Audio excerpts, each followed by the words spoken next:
Ladies and gentlemen, we are here. It is time for the damn playoffs in the LCO. We've gotten all the way through the first split in terms of the group stage, and we have our final five. Look, we've got to say goodbye to a couple of teams, which we will do in a moment. But look, Pentanet, Direwolves, Peace, Order, and Chiefs all remain. And it's going to be a beautiful damn time. Let's have a look back at all of the best moments so far in the LCO. Won't decide to throw it in. Now does. There we go. Triple knock up for Way. Straight on in there, but the damage is just too great. Or to have way too much of a lead. That was the kind of fight that Mammoth needed 10 minutes ago, and they get it too little too late. Warhammer's pretty much negated just by that Seeker's Armguard. The flash hook! He's a madman. He did it on vision, but he had to make a prediction. He flashes on through, and that is going to be only picking up his ultimate through from Syndra connection. We need a death sentence to hit here. Becco. Way, he dodges it. He's dodged it with the portal, but I don't think he's got enough damage, does he? Oh. Yes, he does. Wall to find, try and jump in. This is where the drink gets stolen away. It's too little too late. Numbers advantage was not in their favor, but finally the stun comes out. Now into a chokehold. The 3-man taunt. What was that? That's surely looking like an ace. They're going to try and take out Kiyosei, and only one person survives. In a bit too little too late. Mammoth, they've been engaged upon. Look at the combo. Incursio dives in off the back of the Gnar ulti, and Mammoth have been decimated. Exhaust, Maelstrom, damage to Lee. Can they find the killing blows clear? On the flank, it's a 1-for-1 so far. But the Direwolves, they're just too strong. They continue to hit skill shots. They continue to find angles. And they continue to pop off. It's going to be a huge problem for Direwolves, but maybe that Cataclysm will be. Ooh. There's another Mega Inferno bomb. And the curtain call from Shifrit as well is just sliding through the Direwolves roster. So far, the trades haven't gone too well, but Direwolves are so damn low. Waits it out. Now uses the flash, but that forces Sybil through as well. He's not quite fast enough to chase him down. He's been baited so nicely. That was clean from Only. Both junglers know what's happening though, and as Jungleman reveals, he's forced to disengage away. The ultimate connects, he flashes out of it. He's been smited, he's been slowed down. He's in so much trouble, and Bowman connects, the bot lane rotate up and choose. Doesn't want to get slept on the tower. Holding for as long as possible right now. Might just expire in a second. He might just get soloed out in the process. Oh no, Kisei, he hit the flash, just somehow connects. So have they baited themselves into a false hope? Vital's already put his ultimate. He's gone! The revival from Zillion, it's not there. A second kill, a shockwave for a third. Puma finds 2. Halo goes golden, but it's all Bloody champions in those plays, and mate, I almost shed a tear looking back on that, honestly. It's an emotional day, you know, playoffs. Oh, love to be here. And look, it's not just me here as well. At least for game 1, we're going to be bringing in the big guns, bringing in both Elfish Boy and Rusty, who doesn't like to be called Rust Dog, which we've gone over before. Gentlemen, playoffs. All right, Jordan, tell me, how excited are you for today?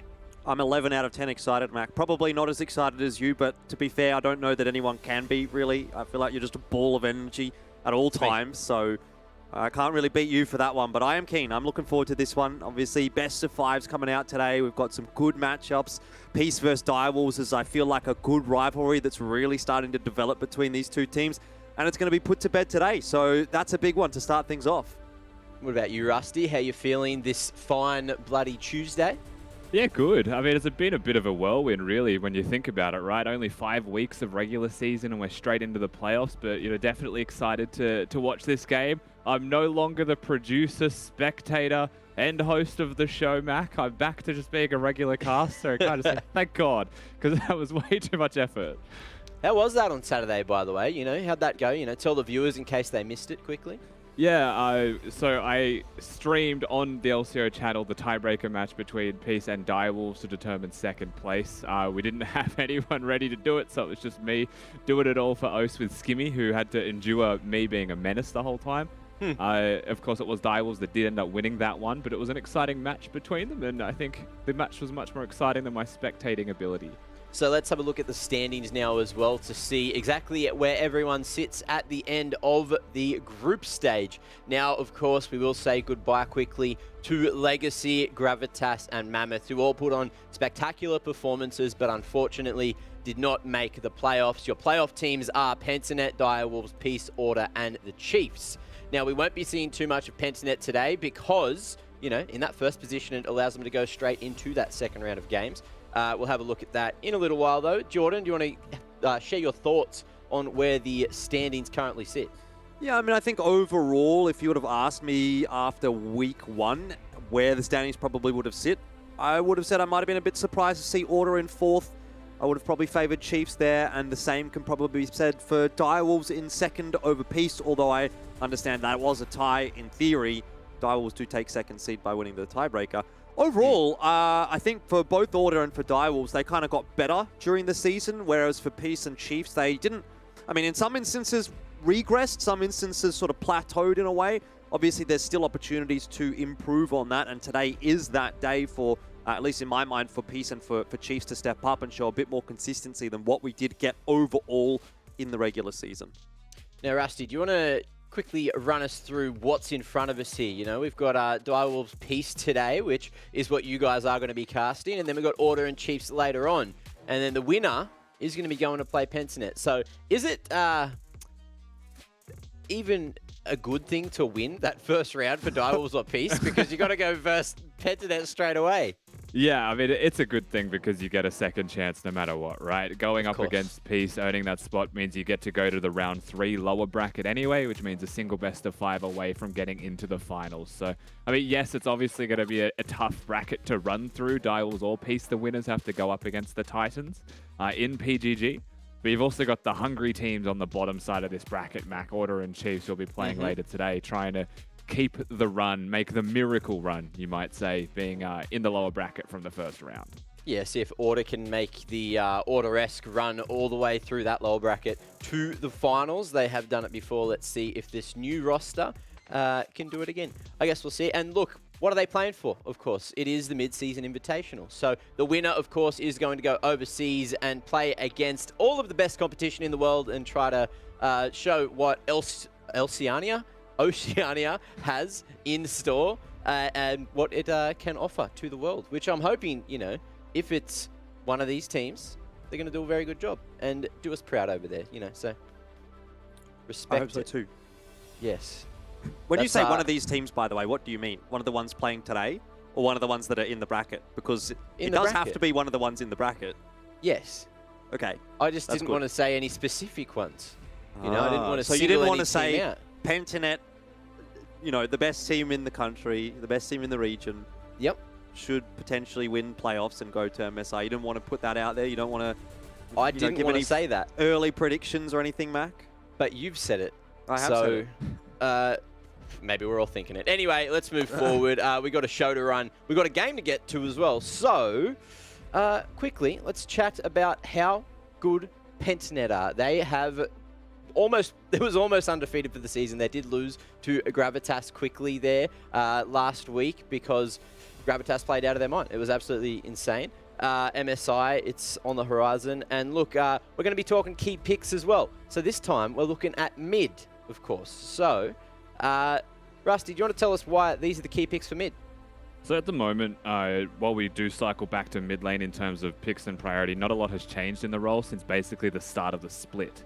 The one key champion for me in this 4 that has kind of risen to priority for the purpose of priority in mid lane, I just couldn't find a better word, was the Zoe, where she wasn't really seen at all. And then PGG also did this. They said it in the interview as well. They're picking Zoe. They're playing much more aggressively. They're using their wave priority in mid from this champion over the Orianna or the Victor to start influencing their side lanes and have more early game priority. And for me, that's the biggest thing, right? Like, these are team fighting mages. They definitely just want to get 2 items, 3 items, look for the 5v5s. But the more active you can now be early game with your jungler, the better off you have found maybe more success in your games.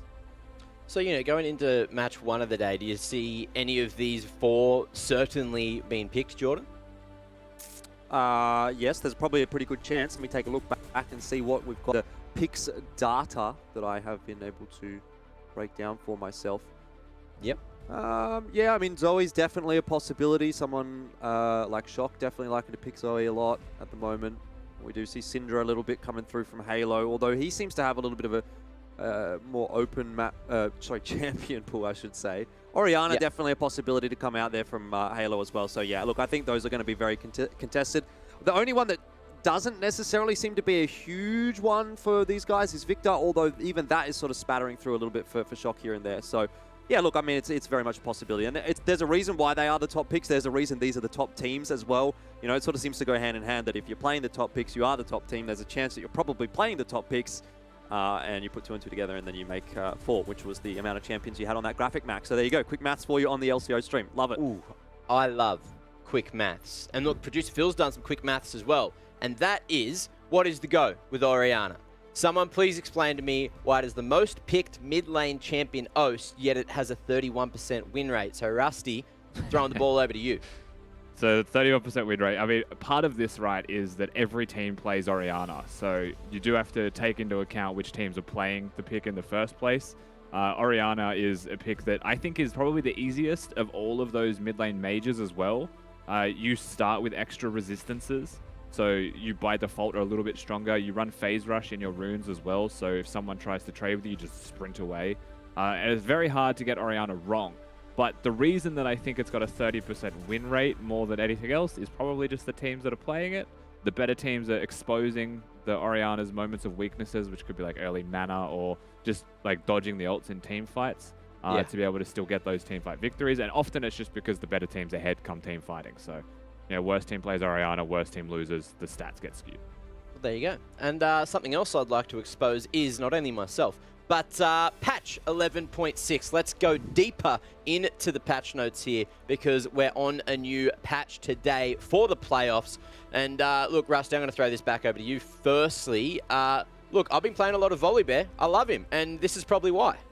Yeah, he got a really big change to Sky Splitter. I believe that is his E. It's the big thing, that the circle that comes from the ground for those people that don't know ability names, that does a lot of damage if he's AP. What they've done to that one is they've made it so that it does 750 at rank 1 to monsters. In other words, you could max potentially your E last and do the maximum amount of damage to dragons and to barons. And, you know, jungle camps in general. I think the quick maths off the top of my head was that it was about 300 and something damage to a blue buff at level 1, which obviously is over... It's more than having 2 points in the spell at level 1 now. So Volibear is a champion who I would say start seeing more and more of in the jungle.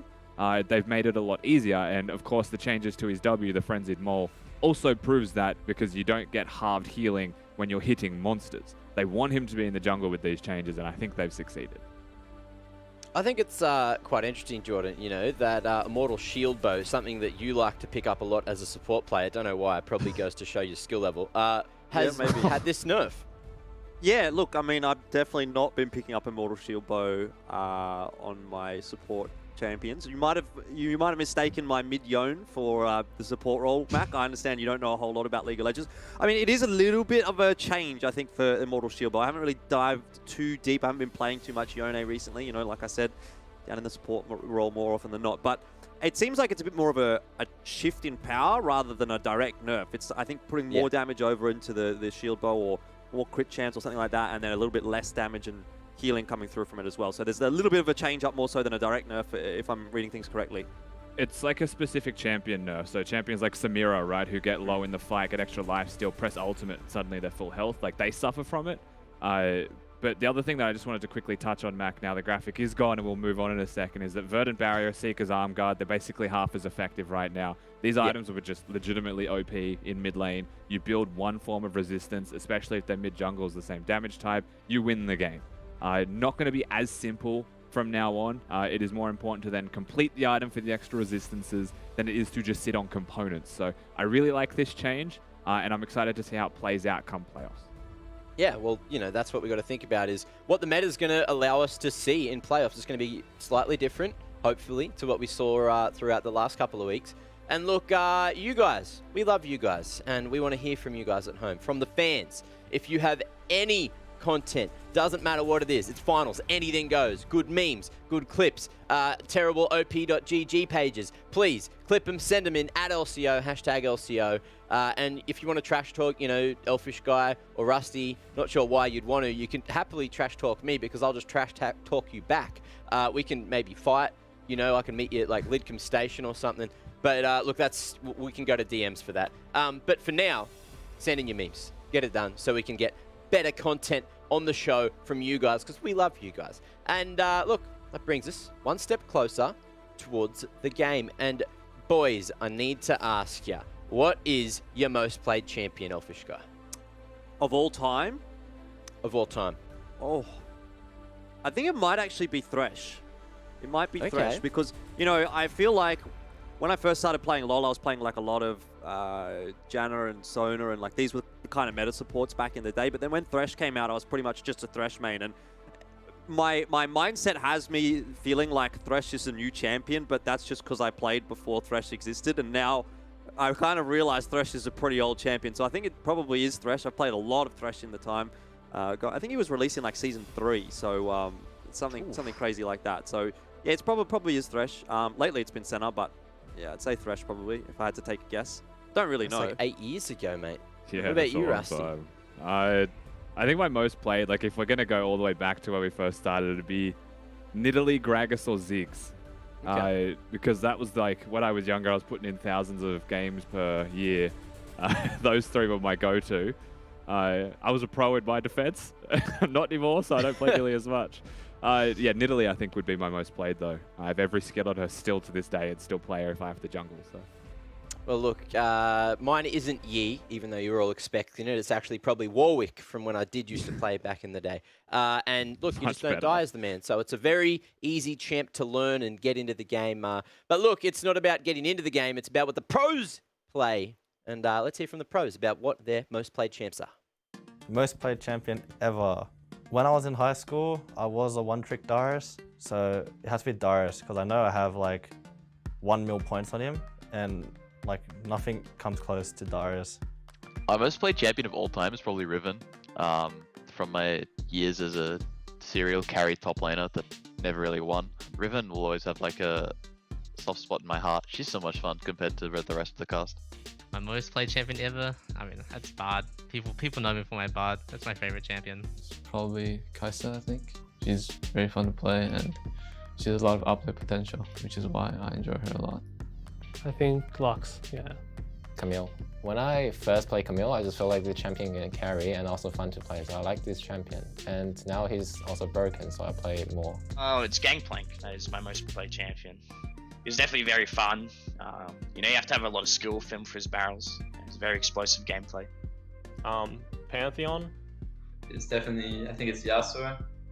I think I have 1 million points for Yasuo. It's a bit sad to admit it, but. My most played champion would probably be Jax, and then Irelia, and then Vayne. My most played champion is actually Zed. I like one-trick Zed for like 3 seasons. Is actually Udyr. Would it be Udyr? No, I think it would be Lee Sin. No, it's a pretty close contender for the two, because I've been an Udyr enthusiast for many seasons, many moons. I think Lee Sin is my one true love. That sweet, bold dome of his, the way it reflects, you know, it's just beautiful. I think my most played is Vayne, which is not really surprising.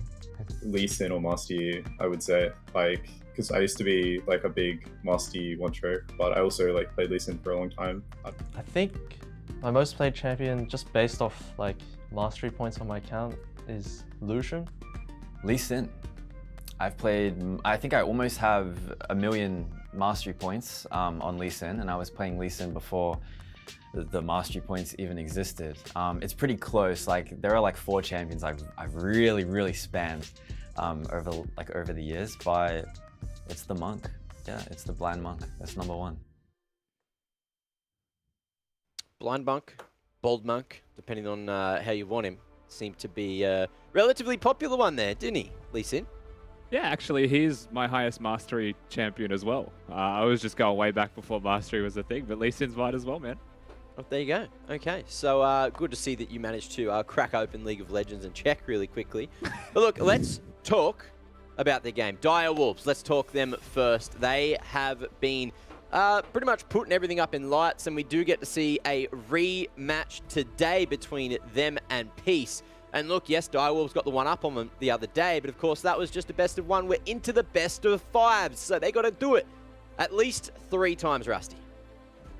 I'm sorry, Mac, I was yelling at a family member because they were being loud outside and I heard that statement. no. So can you please refer that to Jordan? Yes, best of fives. Jordan Direwolves, they're pretty good, aren't they?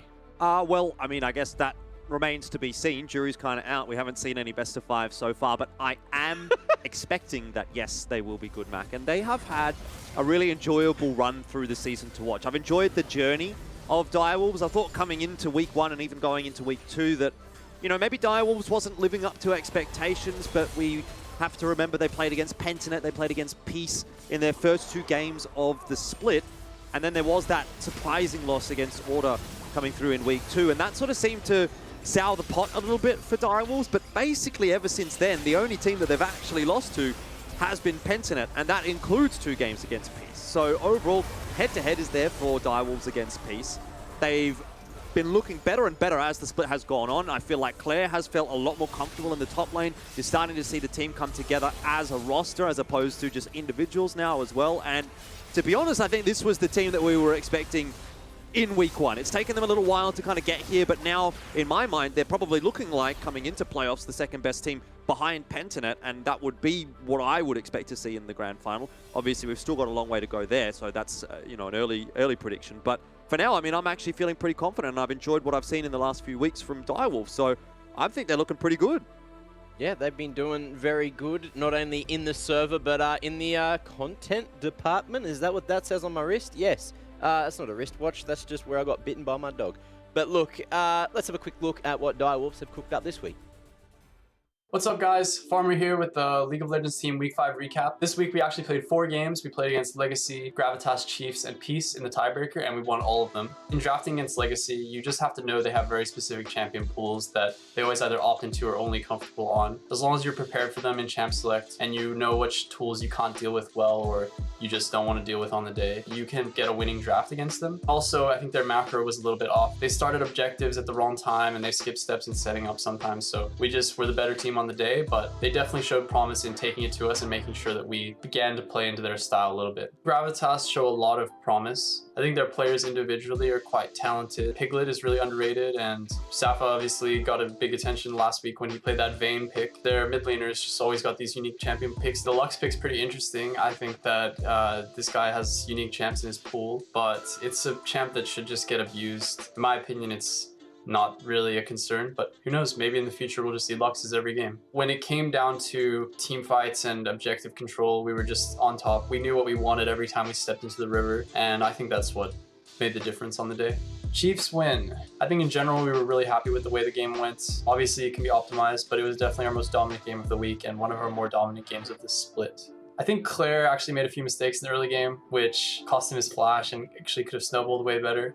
But he definitely brought it back with several solo kills and just a dominant Camille performance. When a player has that kind of performance on your team, you just feel really ecstatic because you know that's just dominance, that's just individual player gap. I think one thing that's kind of going unsaid is the power of our roster outside of our starting 5, because we just have Calrock and Prayless. I think if they weren't on our team, they'd be some of our main competitors on other teams. They're just backing us up and helping us prepare and also are ready at any moment. I think it's definitely a big boon for us. I think the team that everyone wants to face off against is PGG. I think that's the most exciting match with the closest opposition. Strategically, they have deep pools and a lot of resources at their disposal, so I think they're the most troubling and the most fun to prepare against. We really, really hope that we can take it all the way for you guys, give you guys some exciting matches, and hopefully a trophy at the end. Thanks.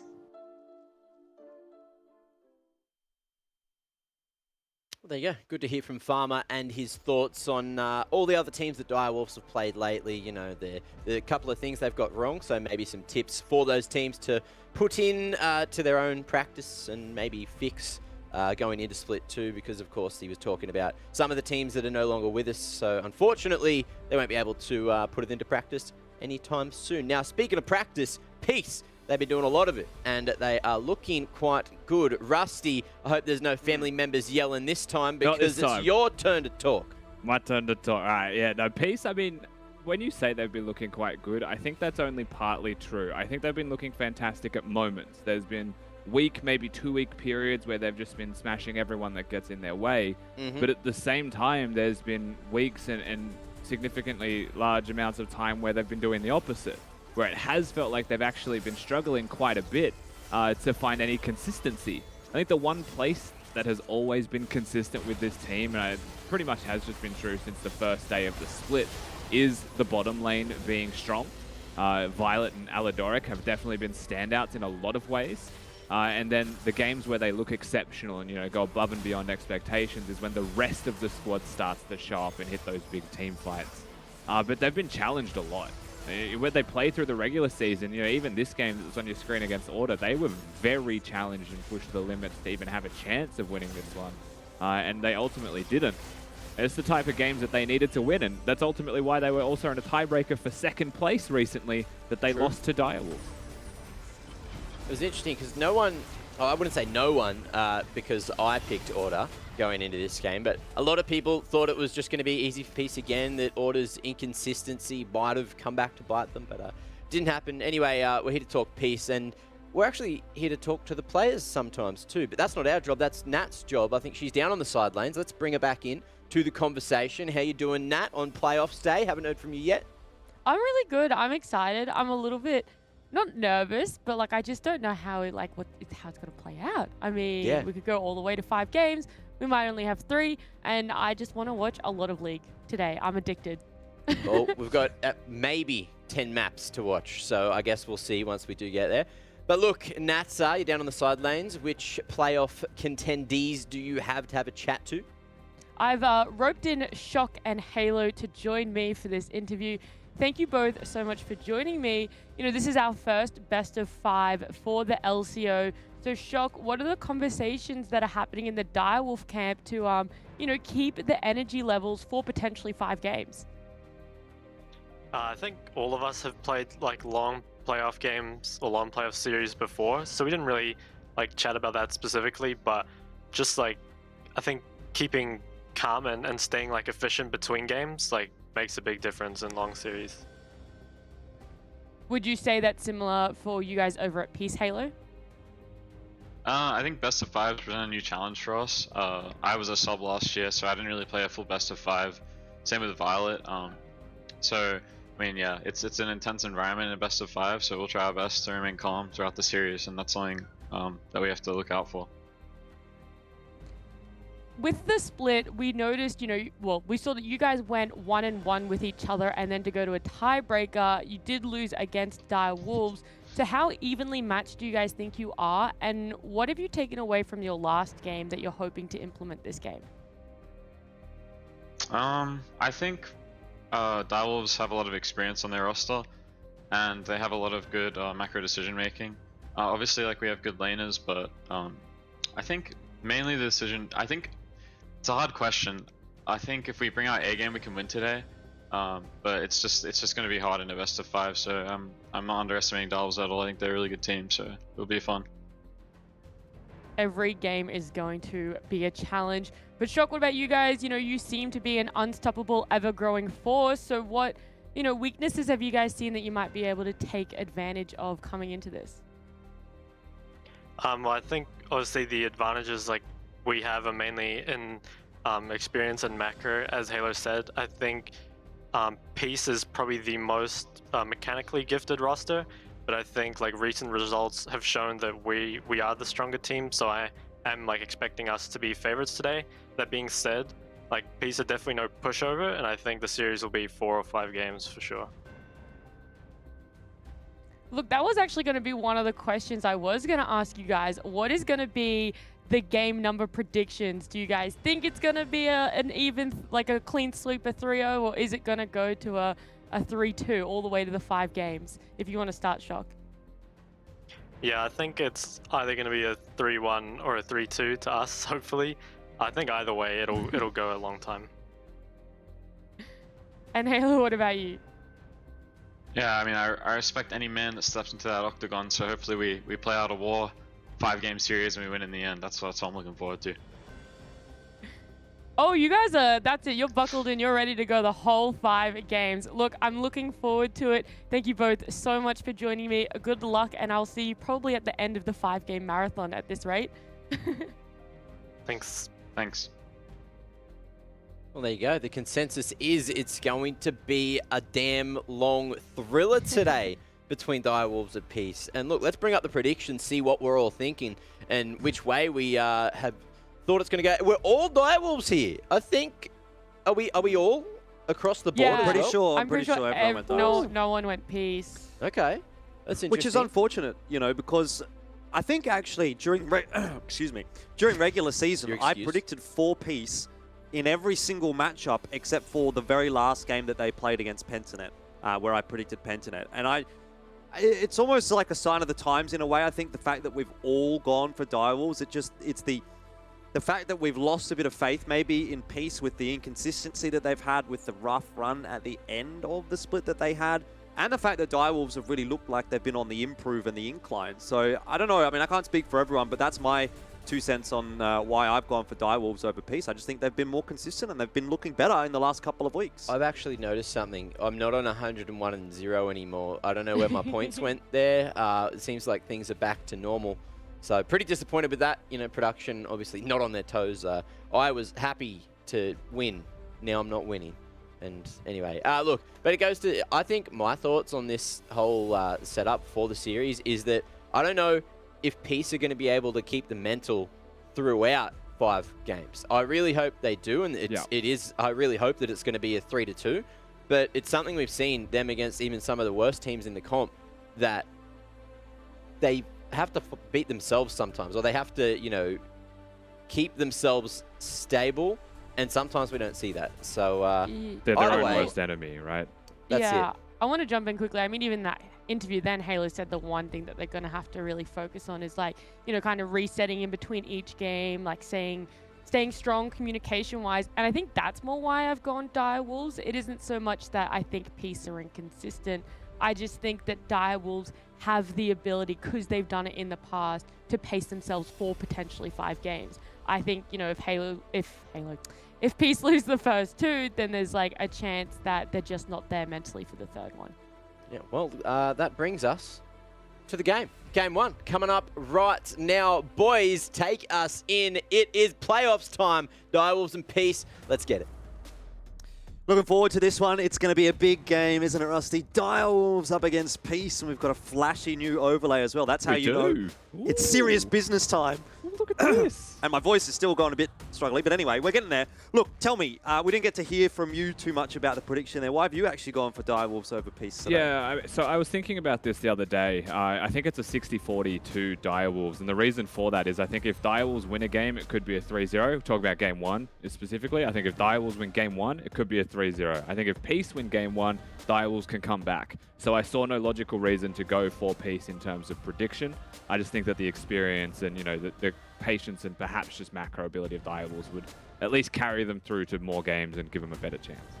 Does that head-to-head record play a factor at all in your conclusion as well? I think recency bias more than the head-to-head as to why. You know, Direwolves have been on a tear lately. They've shown consistent improvements in places where they were the weakest, where I think Peace have shown inconsistency, not consistent improvement. All right, interesting. Well, we'll have to wait and see how things do pan on out, getting into the draft process now. So we do immediately have a couple of support bans getting thrown in here. I do like to see the Rakan taken away from Aladoric. That's a champion that he's had quite a bit of success on so far this season. The same can be said for Syndra getting taken away from Halo. You know, it seems like right now Direwolves, at least with their first couple of bans, are opting for a little bit more of a targeted ban as opposed to just a general ban. Although I don't think Rakan and Syndra are necessarily bad bans, but in my mind, these are more of a target rather than a just, oh, we want to get rid of a Seraphine, we want to get rid of something like that. You know what I mean? No, you're absolutely right. I mean, it's the way that the meta has progressed is that blue side is just target bans, where red side is meta bans. So this is going to be a pretty standard thing, I think, throughout the series, where you find the team on red side in this game, Peace, will have to ban away these champions. It does open the floor to some specifics. For Direwolves, that's obviously going to be the Tristana. The tragedy of this is Peace, I would say some of their best champions is Lisa on Hecarim and Aladoric on Thresh. So it feels horrible that they have to ban those, and it might be why they prioritize picking blue side in the coming games. Yeah, they do get the Lilia, though, without the Hecarim to answer, so it'll be interesting to see what Direwolves are going to opt for there. Early ADC selection, and it's going to be Jinx. That'll be for Violet. And a champion that I don't think we've really been seeing too much from Violet, to be honest. He's had a couple of games here and there on Jinx, but he's been leaning a lot more towards the likes of Kai'Sa, Xayah, even been seeing a little bit of Tristana from him of late. So that's already something, it's not quote-unquote new, I suppose, but it's definitely something different than maybe what Direwolves might have been expecting. It's much more of a fringe pick in general, right? You've seen Gunkrab have a lot of success on the Jinx, and you have to remember that he's playing against Gunkrab. So it could just be a matter of saying, we know that Tristana is flexible, but it is presumably AD. So let's take a matchup that we know is decent for us anyway in bottom lane, with the Jinx into the Tristana supports pending. And then you just also take it away from them if they choose to flex it. Maybe the 2-for-1 there. And we also know the Violet is a very good Jinx. Something else to note is that we do have a lock-in of Nidalee for Only. And again, just taking a look back at the champions that he's played this season, I think that'll be the first time actually that he does play Nidalee.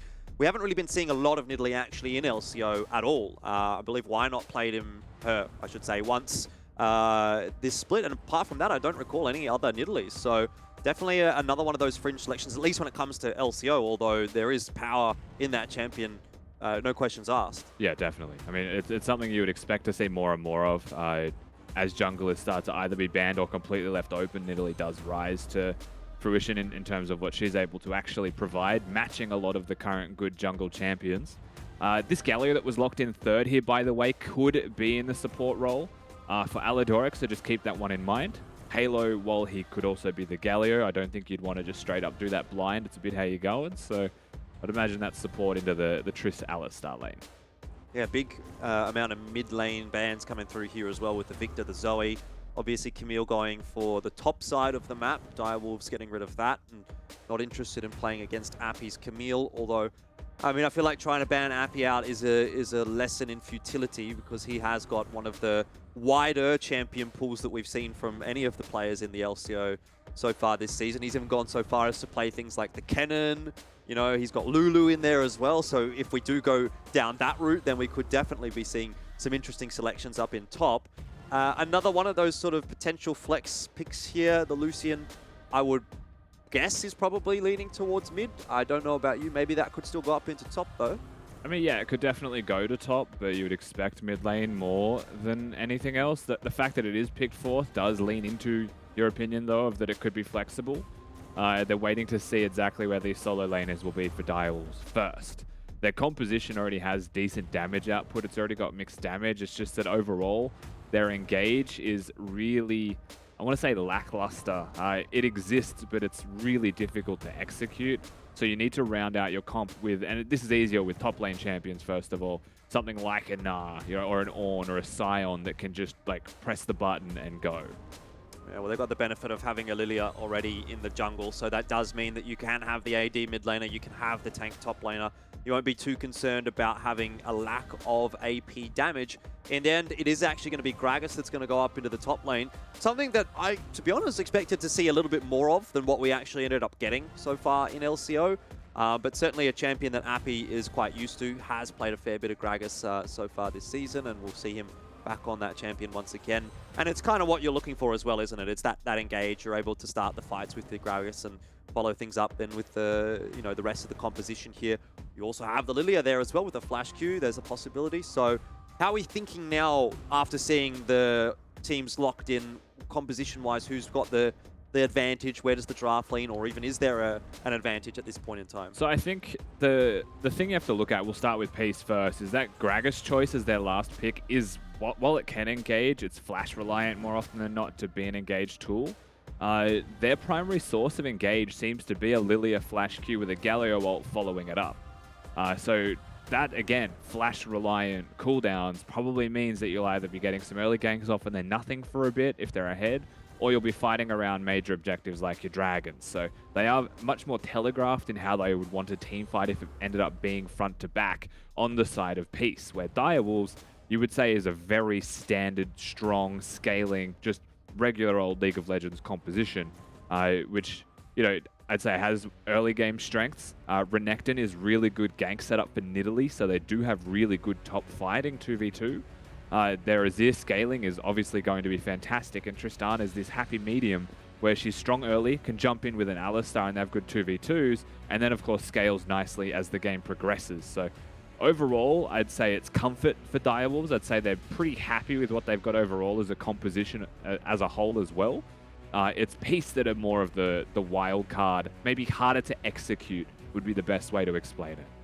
I suppose it's a good way of putting it, right? That Peace maybe is a wild card because it kind of feels like that has been their storyline this season. They've had some really, really good games. They've had some rough games.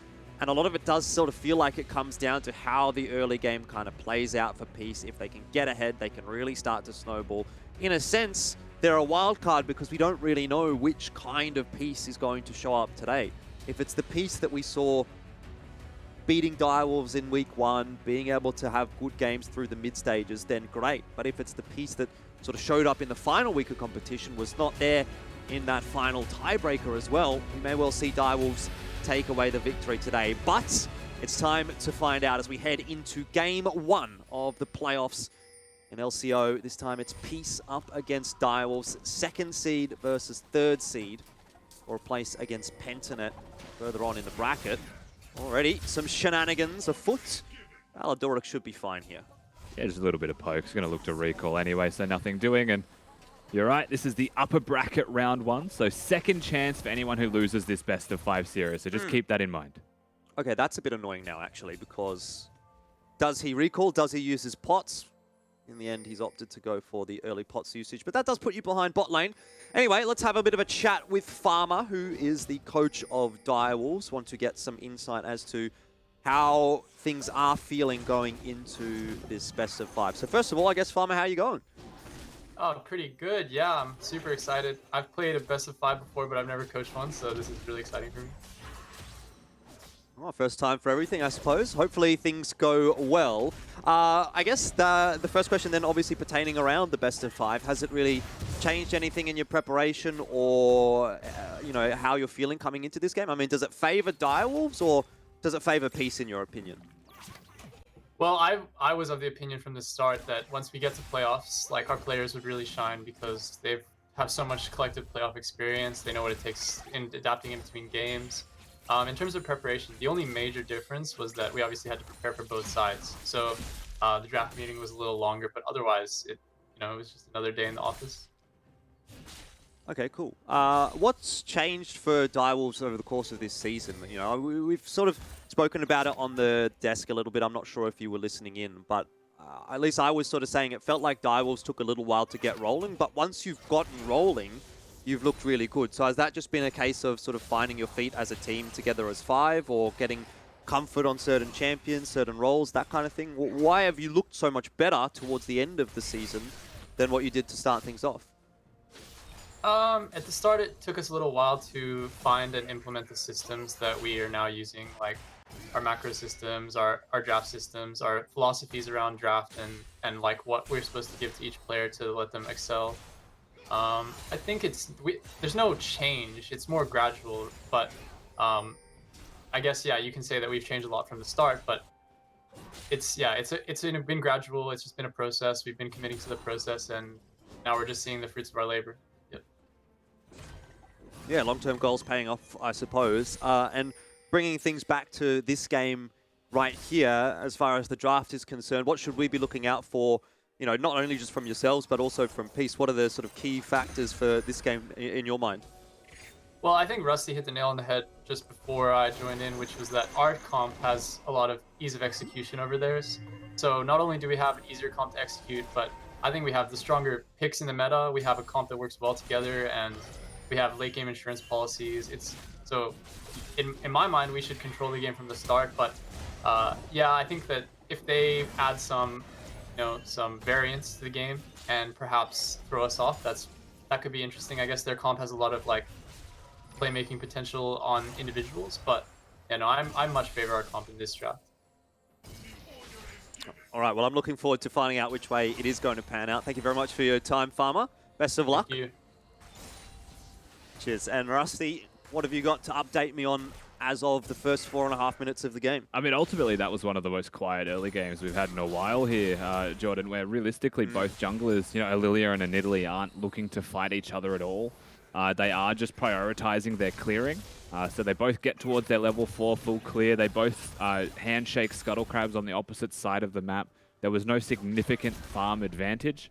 Only now is there maybe a slight camp lead for Lisa because Only went for the first gank of the game in top lane, lost 80% of his HP, but they did push the Gragas back. The one thing that stands out to me is that, you know, with both mid laners having reset at 3 minutes 30 roughly in the game, only one of them used a teleport, and that was Shock. So Halo does have that in advantage, which means there could be some playmaking around side lanes if their mid laner gets active. Yeah, Halo's been doing a bit of scouting into Only's jungle as well. Has got a ward down in the Wraith bush, but has not spotted the Nidalee lurking on the bot side river. In the end, we'll get out okay. Lucian, very, very safe mid laner. Does have the dash available. And a bit of a wander up from the Peace mid laners as well. Violet hanging around even. Cupcake's just going to send him back into the river. Hang on. Peace aren't too happy with that. They've said, get your hands off my ADC. And that's first blood going to Peace in the first game of the playoffs. So they start things off in mighty fine fashion. Yeah, and truthfully, Cupcake overextends himself there by quite a significant amount. You know, he did almost scrape away, but had to flash for even the opportunity to get away in that circumstance. Headbutts someone away from himself, thinking that maybe, you know, that creates enough distance, but why are you there in the first place? To have to headbutt someone away is the question you have to ask, when you know that both members of Peace are missing from the bottom lane and you have priority in mid. So, bit of an oopsies, but top lane. Only does manage to connect the spear. The jump should come through. The damage, though, won't. Oh, that's gone horribly wrong. Teleport up from Halo as well, and that is a double kill going over to Peace. They're now 3-0, and Direwolves, oh, that's got to be a tilter. It might be a good time to reference the player cameras because there was a bit of nerves there from Only after that one. Bites his nails. Oh, no. Maybe not the way you want that one to go. Very aggressive, very bold decision. They were trying to really hit the hammer home and say, we're ahead in top lane, that's our place to win. We mentioned this in the draft as well, Jordan, but that's just not the way it plays out. Because we talk about the teleport advantage that exists in mid lane, the fact they force priority in that skirmish as well and get a kill, it's just easy for them to commit to this one, even without their jungler. It's the explosive cast. Look at that. Yeah. Only was halfway through his leap as Appy tosses the explosive cast, gets reset, and that's that extra second or two of healing that Appy gets that keeps him alive. Even then, that's crazy. Like, while I do think it could have been better for Direwolves, the teleport in still makes that probably disadvantageous as we are engaging bottom.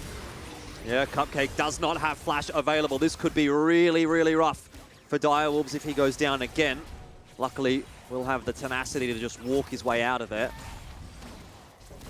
There's a nice teleport ward behind Peace. They haven't cleared just yet. Like, they'll go to it now before they base.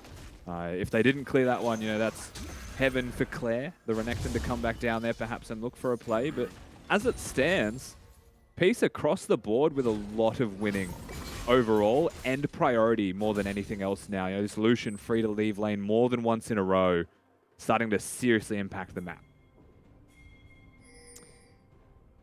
Yeah, definitely going to take some work to get out of this one for Direwolves, but we did hear in the interview that maybe Peace has the stronger laning, maybe Direwolves has the better macro. I suppose it depends on what your opinion really is in that respect, but if that is to be true, maybe this isn't the worst thing in the world for Direwolves. Yes, you're behind, but there's always that comeback potential later on in the game for a team like Direwolves, who has shown the propensity to be quite solid in their decision-making. I do think that's generally true. One caveat that I will make to that statement is that it's a lot easier to play macro when you're even or ahead. It's a lot harder to play macro when you're behind, just because every decision you make could be more costly or just more difficult to do in the first place. So it doesn't matter how much better you are as macro in terms of how you play, you still have to get there reasonably unscathed. Claire's really in a rough spot up in the top lane as well. It looks like every single trade that he tries to go for just favors Appy regardless of what he does. Let's keep an eye on mid though. Only doesn't quite manage to connect the spear, and so Halo will pop the culling. Direwolves on the way out, and they might be put to sleep here as well. There's a teleport in from the top laner. It's just going all wrong for Direwolves right now. Everything they try to do is being ripped apart by Peace. Just a disaster, an absolute disaster for Direwolves to kick off their best of 5. We know they're a mentally resilient team, but this is coming at them like an absolute whirlwind. Just picking them apart at every single avenue where they think maybe we have an advantage, backfires. Yeah, maybe we can make a play top, teleport counters, and they miss execute. And Peace definitely bringing their A game in the first game of this series, something that Halo said was necessary to win. Yeah, I mean, this is something else, isn't it? Peace up 6-0. It doesn't look like there's been much bite so far from Direwolves. When they've tried to, they've just been turned upon by Peace. 0-2 for mid. Sorry, for jungle, I should say. 0-2 for the support. 0-1 for the top and mid.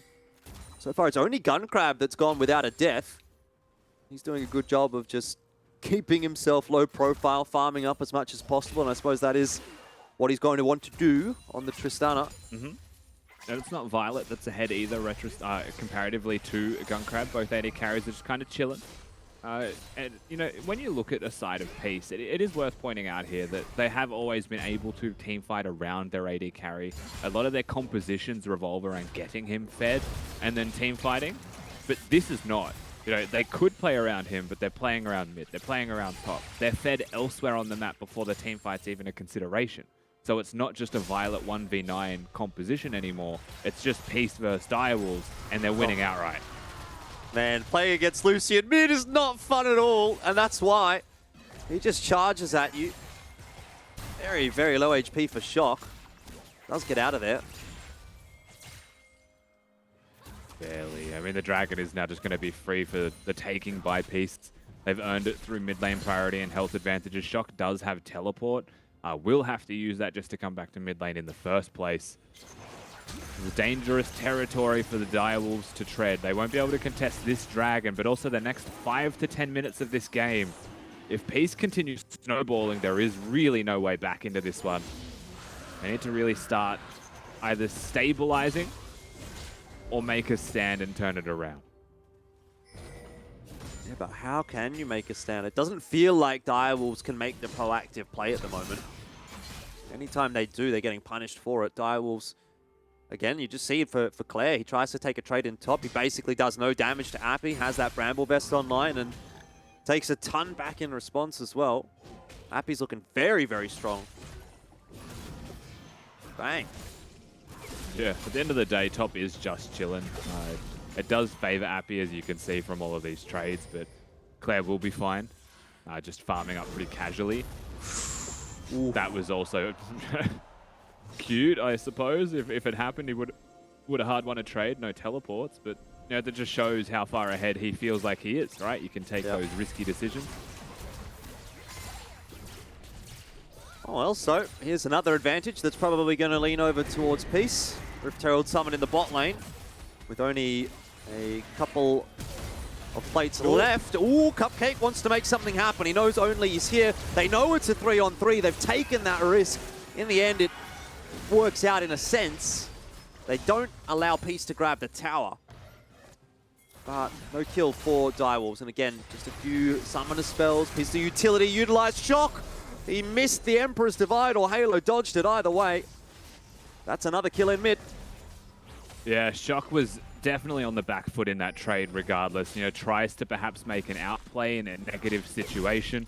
And unfortunately for him, just misses the mark. The Emperor's Divide doesn't do a single thing, and the Culling's able to just pick him apart. Mid lane now has like a 2-level advantage, 2 plates about to fall here as well. Just so comprehensively far ahead of Peace. 13 minutes into this one. I'm not going to say you start looking at the next game yet, Elfish Guy, but I do think we're starting to near that territory this early because Peace are just so good when they have a big lead like this. It's hard to see them throwing this one away. 5k at 14 minutes. Hot Tower's nearly down as well. Guncrab's kind of been left to his own devices. You see sort of Cupcake fairly often roaming around trying to get something done elsewhere. That's why the level advantage is there. Yeah, like he's level 6 on his Alistar. So like, yes, that's a relevant level breakpoint to hit. You are a bit tankier, but he's so far behind in experience. Like just look at the rest of the members on his team and the enemy team. 5 levels behind Halo. Yeah, that's unreasonable. Sometimes when you're behind, you get down to like 3 levels behind. And you think, well, this sucks, but 5 levels is insane. Just think about the raw stats that you gain from leveling up. Like, Cupcake is one-hittable. Even with his ult on now, he's a little bit more frail than he would like to be. Gonna use Hex Flash to get over the wall. And Only's up there as well. So, I mean, this has to work for Direwolves. If it doesn't, they might be GG'd. There is no chance. Aladoric says, get out of here. There's literally no chance. Of all people that they pick to engage on Summoner's Rift, they pick Appy, who is just incredibly tanky. Well done from Aladoric as well, sensing the state of the map, going towards the weak side to protect them. And the fact that just 2 people, just a Gragas and a Galio, are able to weather that attempt while winning elsewhere on the map is absolutely a representation of this game state. This is exactly where you want to be as well as a mid lane Lucian, funnily enough, in the bot lane. Once you're 3-0 and 2, find a side lane, just push it, shove it, get those towers. No one can 1v1 him at this point. It's the ideal game for Halo right now. I guess it's, to be fair, the ideal game for pretty much everyone on Peace, but yeah, I suppose it's rough right now for Direwolves is the TLDR. At the end of the day, Violet just the happy camper, farming away to get towards his second item if possible. The come completed as well here. The 100 CS that he's taken down, so a bit of extra money into the pockets. The AD carry of Peace, like they needed that. And we're even stretching just from this really casual play now to about a 6,000 lead. Can stretch upwards of this. You know, the next objective up in 20 seconds surely isn't contested. There's just no way in for Direwolves for quite some time. They scale incredibly well. Oh, Only could be caught. The flash body slam from Appy, and it's going to force Only to flash over the wall as well. Everyone wants to get involved in this one. Direwolves teleporting in. Claire steps forward, decides to step back. Only is done. There's no saving him. So in the end, another advantage slips over to Peace. Can be converted into a Rift Herald as well, if they so desire. Doesn't look like that's the priority. Maybe Dragon, maybe mid-tower. Lots on offer though for Peace. Oh, absolutely. The Dragon's just free, so they can take it whenever they would like. Rift Herald, they want to make sure with how far ahead they are that it isn't traded. There's no point going for an objective trade right now. You just want both of them. You want to be able to just be greedy, hog the map, take everything. This Drake is theirs now. I wouldn't be surprised to see a reset after this. To look towards a reset to the Herald, especially if they're keeping Halo bot lane with his teleport ready on this Lucian. So the strongest member split pushing. I don't even know if Claire stands a chance. He might be okay. He does. But I don't think he ever wins it. He's got Merc trades as well, which isn't necessarily going to help him all that much. 2 levels down. You're right, he definitely doesn't win it. Can he survive? Probably, I suppose, if he's farming under tower.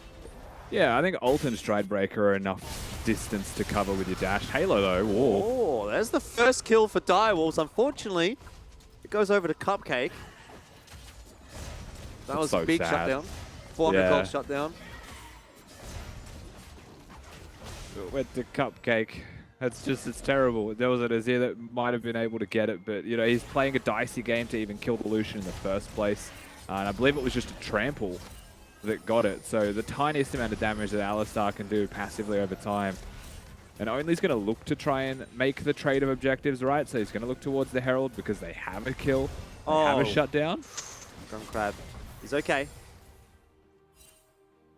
Nice little buffer. Yeah, they don't get the Rift Herald though.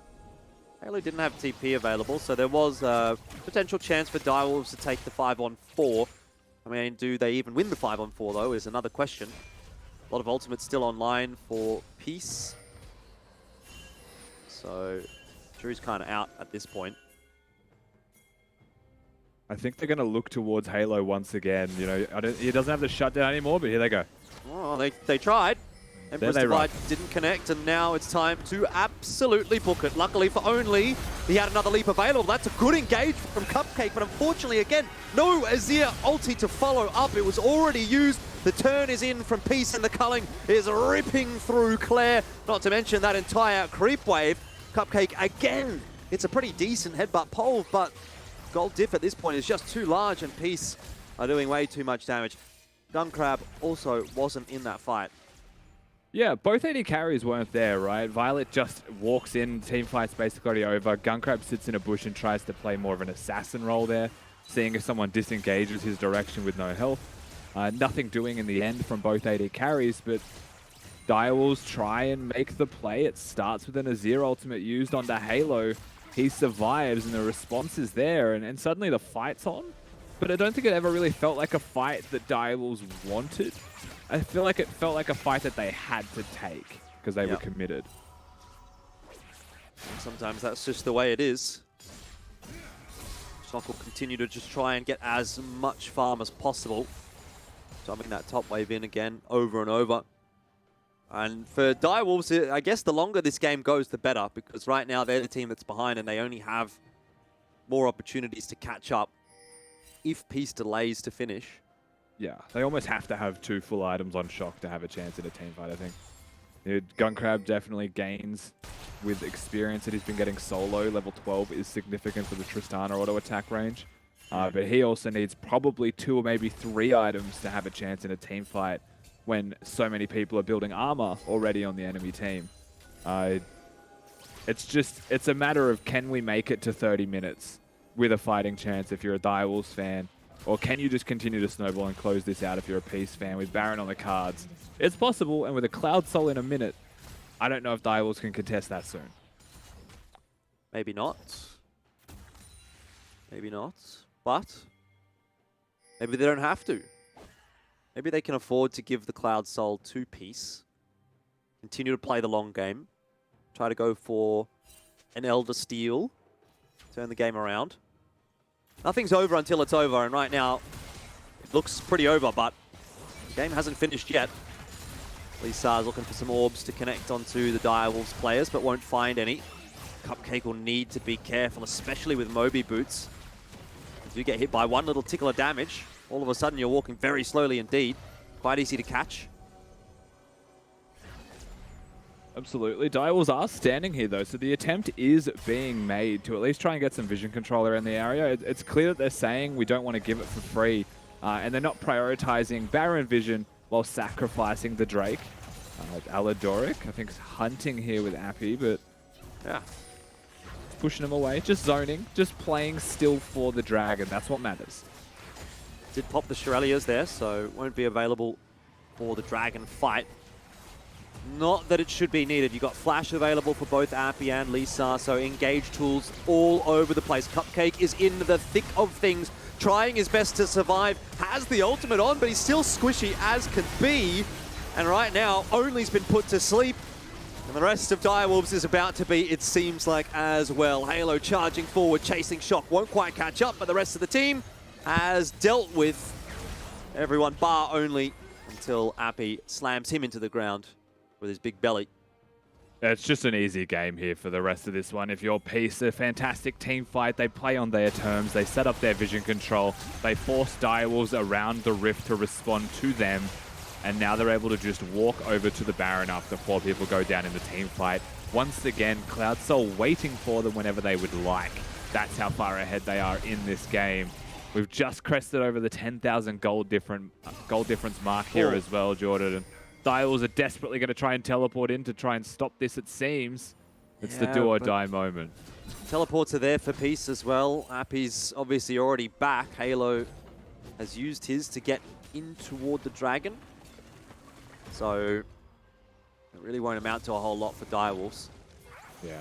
And by do or die moment, really, I mean die or die faster moment. Guncrab dancing with death at the moment. Dragon goes over to Peace. That is the soul. 23 minutes and 40 seconds. Very, very quick soul for Peace. It does mean we'll have a very quick Elder, if it gets to that. Right now, the way Peace should be playing this out is exactly what they're doing. They had vision set up earlier around the Baron buff, the blue side quadrant of Direwolves jungle. So just re-establish any missing wards and fully control the area. Really try and push Direwolves out if they can, grouped up as a strong unit of 4 or 5.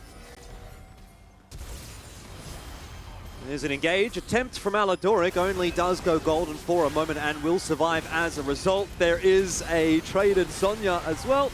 Lisar using his. And look at this. I mean, Direwolves just on the retreat as soon as the fight starts. Before it even really starts, it feels like. And Halo decides it's time to flash over the wall. It's time to get this one over and done with. Violet has the Violet. passive uptime here as well. Might just get Gun Crab in the fountain as well.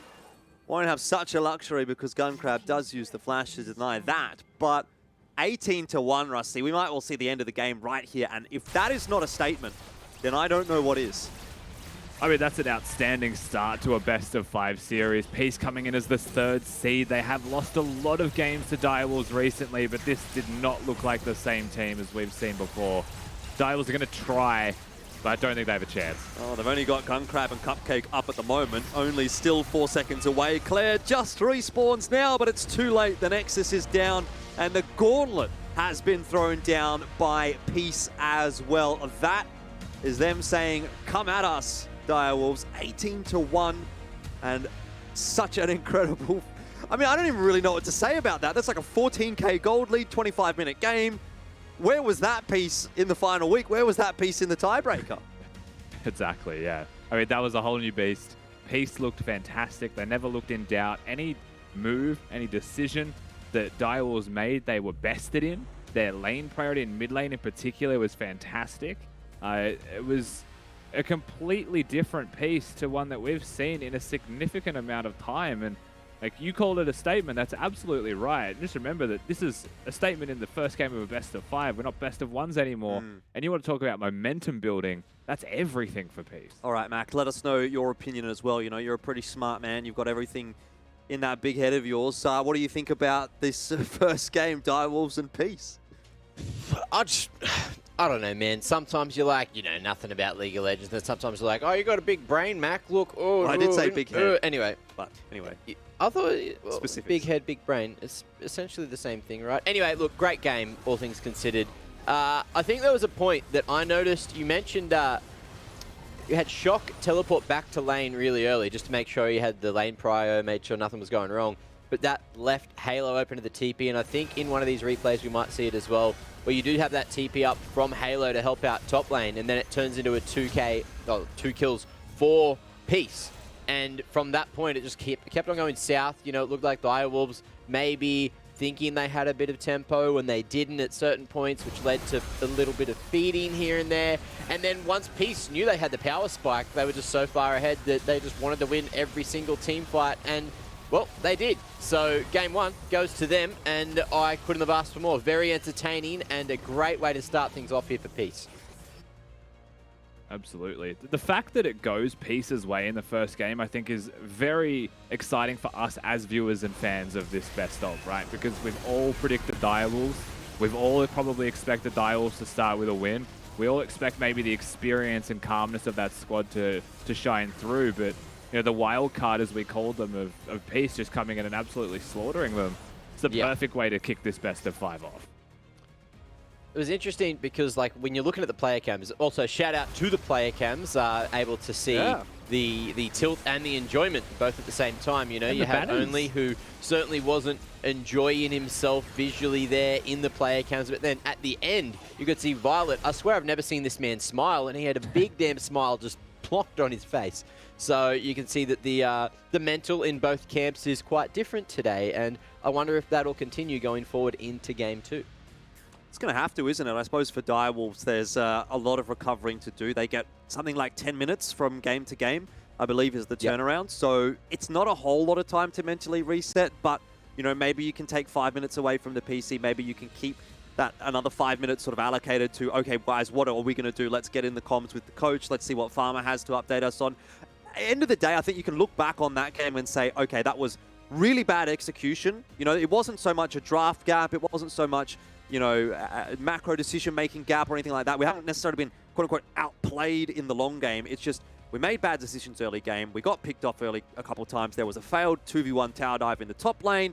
It just snowballed from there. So let's put that out of our mind and focus on the rest of this series. That doesn't have to be how the rest of the series goes. And I think that has to be the takeaway for Direwolves. It can go like that once, but that isn't necessarily indicative of what Direwolves can represent for us here in this best-of-5 series. So they have to just mentally reset and bring their A-game next game, because that obviously wasn't it, and that's fine. Yeah, the mental reset, certainly necessary. And look, we got a meme sent in, finally, from you guys at home. Look, you were slacking, but you're starting to pick up the pace, and we love it. Oh, and I love it. That's just my selfie from the other day, isn't it? Did you choose this one yourself back? I didn't. Maybe it's the only one. But either way, it's great. Look at that. I wish I had veins popping like that, Rusty. Look, Hey, maybe you've a been couple of the posting some selfies I sent videos you. of yourself at the gym. You're Yes. getting to that stage, surely. On the way, you know, just probably got to cut out like all the fats, just eat protein, nothing else ever. And maybe I'll get to that, you know, 1% body fat point. But look, that's a personal goal. Anyway, you know, shout outs to everyone at home. And if you guys have any more sick memes you want to send in at LCO, and we'll pop them on stream, because we got, you know, not a lot of time between games, but it seems like we've got enough time to throw some bloody memes in there as well. Speaking of breaks, it's time to take a breather, go stay hydrated, and we will be back with Game 2 coming up after the break. His best to survive, has the ultimate on, but he's still squishy as can be. And right now, Only's been put to sleep. And the rest of Direwolves is about to be, it seems like, as well. Halo charging forward, chasing Shock, won't quite catch up, but the rest of the team has dealt with everyone bar as well. Lisa using his. Look at this. I mean,